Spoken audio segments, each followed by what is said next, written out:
Hello and welcome to another episode of Storware Academy. My name is Paweł Piskorz and I am PCS engineer at Storware. Today installation, ISO method, and I will be using LHV as a hypervisor. Let's do it together.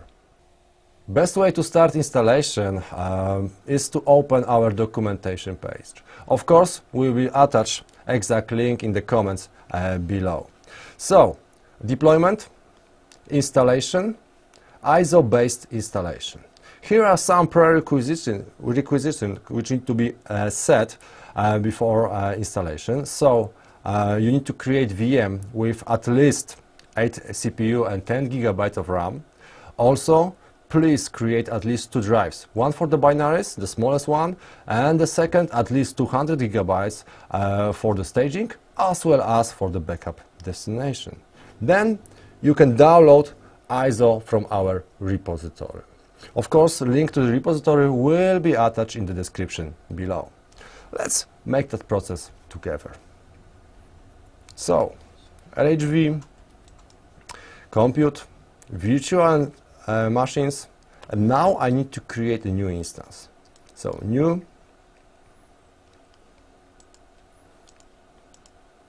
okay, I can name my virtual machine. I will be using Storware Backup and Recovery ISO installation.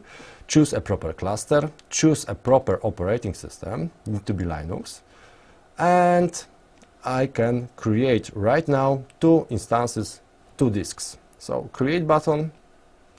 As I said, first for the binaries, could be smaller. I will be using 50 GB drive.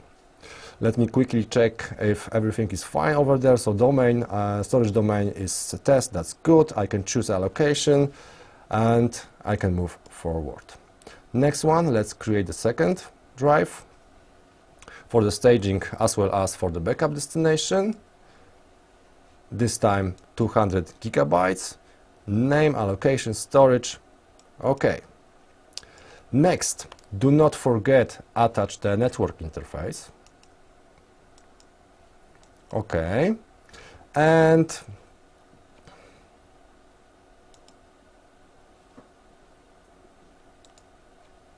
go into System tab. Here you need to point allocation for the memory as well as for the virtual CPUs. So minimal value 8 virtual CPUs and 10 GB of RAM.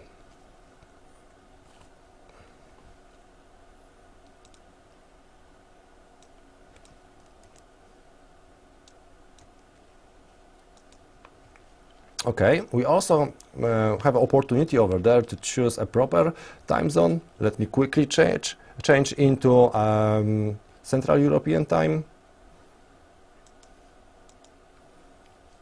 All right, and the last step when you are creating a VM is the boot options.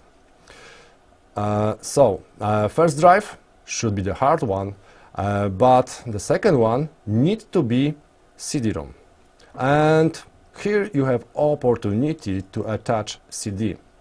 Let me quickly find from the list my already uploaded ISO, Storware Backup and Recovery, latest possible version, and I think we are good to go.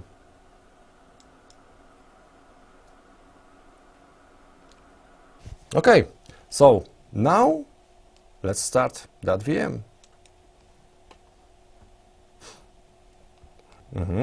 Our machine is booting up, so this is opportunity to open the console that allow us to have access what is going on, to see what is going on behind the scenes. Okay, in that step we need to make some adjustment. Not many, because our service team prepared that ISO for you. What you need to do? Basically, go into installation destination and point which drive should be used as a boot drive or as for the binaries. In my scenario, the small one. And right now, let's begin installation. Simple as that.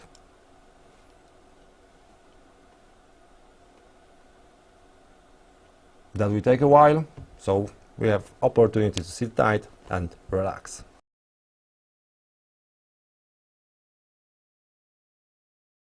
Okay, that's the first step of two-step installation, automate installation. Linux is installed.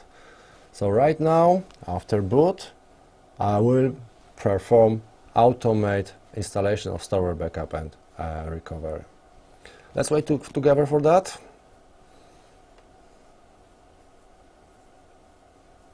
And right now, as you can see on the screen, that will take around 5, maybe 6 minutes.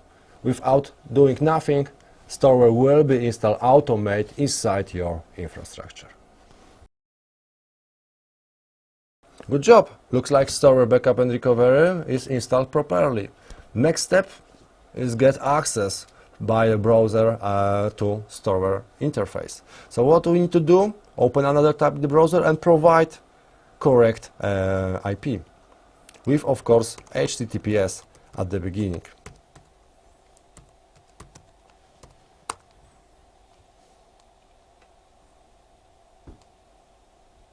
Web UI is over there. We can log into Storware Backup and Recovery, and if you look in the right bottom corner, there is something which is missing. So you need to upload a license. Of course, license. So the best way to download license is to visit our website, storware.eu, or contact with us directly. Thanks for watching, guys, and see you in another episode.